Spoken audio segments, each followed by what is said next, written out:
बहुत सारे ऐसे मेल्स हैं जिनको ये पता ही नहीं है कि हार्ड होता कैसे है उनका ये पार्ट, ये नहीं पता उनका प्रोसीजर क्या है। साइंटिफिक तरीके से वो उनको समझ में नहीं आता है, नहीं पता होता है। और किसी को अगर दिक्कत होने लगी है तो उसके कारण क्या हो सकते हैं और आप खुद से क्या कर सकते हैं, ये भी हम समझेंगे। किसकी कमी की वजह से ऐसा होता है कि उसमें तनाव नहीं आ पाता है। तो चलिए शुरुआत करते हैं आज के इस वीडियो की। सो मेरा नाम है एकता और आप देख रहे हैं बहुत ही प्यारा सा चैनल एकता कुमारी SWM, जो कि अपना न्यूज़ चैनल है। तो चलिए समझते हैं। देखिए, हार्डनेस आती कैसे है, मतलब तनाव होता कैसे है? तो देखिए, हमारा जो ब्रेन है ना, वो ही सिग्नल्स भेजता है जब आप ऐसा फ़ील करते हैं, अराउज़ फ़ील करते हैं कि आपको कुछ करना है, ठीक है? तो क्या होता है कि आपका जो ब्रेन है, वो सिग्नल भेजता है आपके उन हिस्सों की तरफ, जिनका काम होना है, ठीक है? मतलब आपने जो आपका जो जेनिटर है, उसकी तरफ सिग्नल्स जाते हैं। किसके थ्रू जाते हैं? हमारी नर्व्स के थ्रू, ठीक है? सिग्नल्स बहुत ही जल्दी से पहुँच जाते हैं।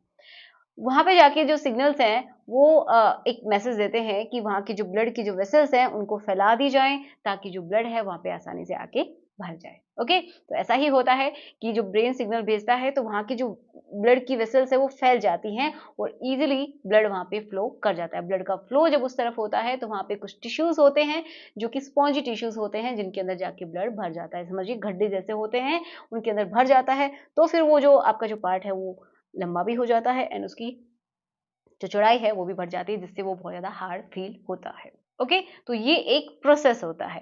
अब किसी-किसी में क्या होता है कि ये नहीं हो पाता है, तो उनका कारण क्या है? किसी को तो देखिए शुरुआत से नहीं हो पाता है, तो उसका एक अलग केस है। किसी-किसी को कोई प्रॉब्लम हो सकती है। किसी को ऐसा हो सकता है कि बीच में चला जाता है, किसी को ऐसा होता है कि शुरुआत में नहीं आता है, बहुत टाइम लगाते हो आप, है ना? या फिर कम आता है, प्रॉपर नहीं हो पाता है, तो क्या कारण हो सकते हैं? किसी को ये हो सकता है कि फिज़िकल कारण भी हो सकते हैं और कुछ ये समझिए साइकोलॉजिकल कारण भी हो सकते हैं। मतलब आपके ब्रेन से जुड़ी हुई भी कुछ बातें हो सकती है साइकोलॉजिकली, ठीक है?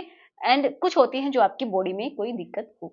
ओके, तो पहले हम समझते हैं कि साइकोलॉजिकल क्या कारण हो सकते हैं। हो सकता है कि आपको स्ट्रेस हो, बहुत ज़्यादा जब स्ट्रेस होता है तो भी आप प्रॉपर तरीके से उस अंग को हार्ड नहीं कर पाते हैं, ठीक है? वो जो सिग्नल्स है वो प्रॉपर तरीके से जाते ही नहीं हैं। ओके। दूसरा हो सकता है कि आपको डिप्रेशन हो या फिर आप ऐसी कोई दवाइयाँ ले रहे हो, तो भी आपको थोड़ा-सा टाइम लगता है।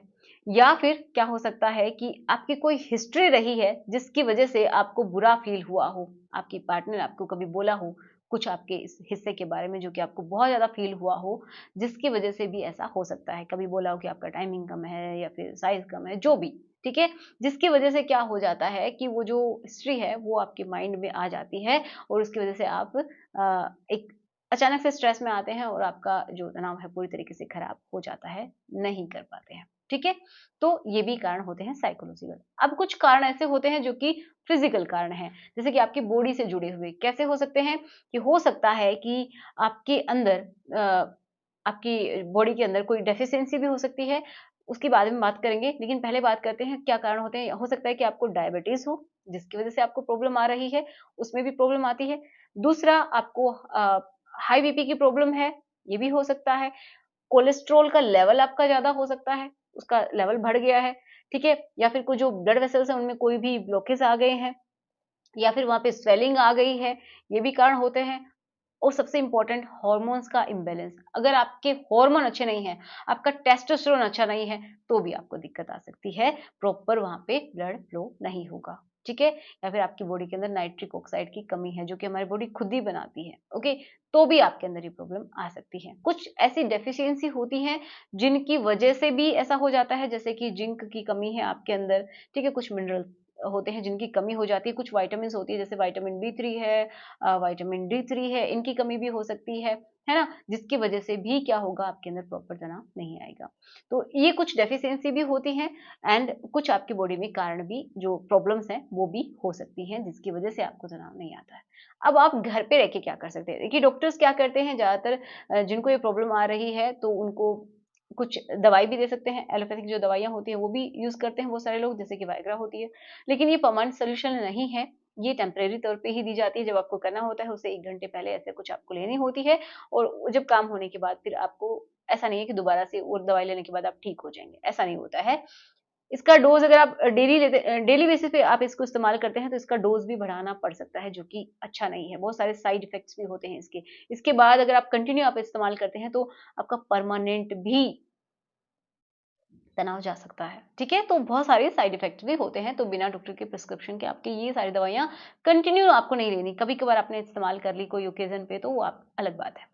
अब बात करते हैं कि आपको ऐसा क्या खाना है, ठीक है, जिससे कि आपकी ये प्रॉब्लम है अगर शुरुआत हो रही है तो आप अपने लेवल पे ठीक कर सकें। पहली बात तो ये कि आपको एक्सरसाइज करनी है कीगल, वो बहुत ज़रूरी है। और कोई भी एक्सरसाइज आप कर सकते हैं जिससे कि ये समझिए जिससे आपके हार्ट को बहुत ज़्यादा काम करना पड़े। एक तरीके से कार्डियोवास्कुलर जो सिस्टम है वो बहुत अच्छे से काम करे, जैसे कि आपका ब्लड सर्कुलेशन अच्छे से होता है, तो उस तरीके की आप एक्सरसाइज कर सकते हैं। नेक्स्ट है खाने की बात करते हैं, तो आपको चुकंदर खा सकते हैं, बहुत अच्छे होते हैं, पालक है। एंड देखिए एलार्जिनिन की कमी, इसकी भी डेफिशिएंसी अगर हो जाती है तो भी प्रॉब्लम होती है, तो इसके लिए आपको जो तरबूज होता है उसका इस्तेमाल करना चाहिए, ठीक है, वाटरमेलन उसका इस्तेमाल कर सकते हैं। ड्राई फ्रूट में आप फिग ले सकते हैं, बहुत अच्छा होता है, आपकी जो डेफिशिएंसी है इनको भी पूरा करता है। आपको कैल्शियम, मैग्नीशियम, पोटेशियम, ये सब चीज़ें मिलती हैं, आयरन होता है, विटामिन्स होते हैं, ठीक है? तो इसकी भी पूर्ति करता है, फाइबर्स होते हैं, बहुत अच्छा होता है आपके लिए। आप इसका इस्तेमाल कीजिए भिगो के, ठीक है? ओवरनाइट आप सोक करके आप इसका इस्तेमाल कर सकते हैं, ठीक है? नेक्स्ट आप क्या खा सकते हैं? अखरोट खा सकते हैं, बहुत अच्छा है, जिनकी स्पर्म की क्वालिटी खराब है, उनके लिए भी अच्छा है, तनाव नहीं आता है, उनके लिए भी अच्छा है, बहुत ज़्यादा अच्छा है। तो अखरोट को भिगो के आप खाइए, ठीक है? 2 से 3 अखरोट ले सकते हैं और इसी तरीके से 2 से 3 आप फिग्स भी ले सकते हैं, मतलब अंजीर भी ले सकते हैं।